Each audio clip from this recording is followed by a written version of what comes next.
Before coins or paper, people traded cowrie shells, and they built empires doing it. Imagine trying to buy a pair of shoes, but the shoemaker only wants a basket of fish, and all you have is a goat. This is the double coincidence of wants, and it's why trade was so incredibly hard. Every successful society needed something small, durable, and universally accepted. They needed money, and for thousands of years, that perfect item came from the sea, the humble cowrie. The cowrie was an ideal currency because it met all the requirements of money. First, it was durable. It wouldn't rot like grain. It was easily divisible and portable. You could string them for large transactions or count a few for a small purchase. But most importantly, they were naturally scarce. The most prized cowries came almost exclusively from the Maldives in the Indian Ocean. This meant the supply was controlled, keeping their value high and preventing local imitation.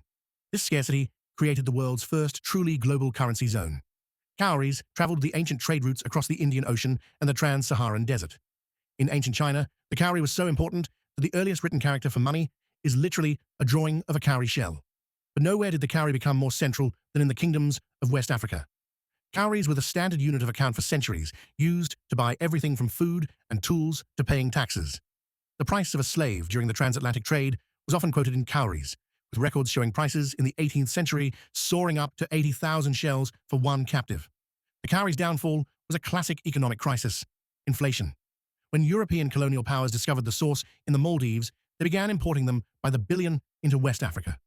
A value that took centuries to build was destroyed by a massive and deliberate increase in supply. Prices skyrocketed, the currency collapsed, and economies were shattered. The cowrie shell, now just a souvenir, reminds us of the true nature of all currency. It is simply trust made tangible.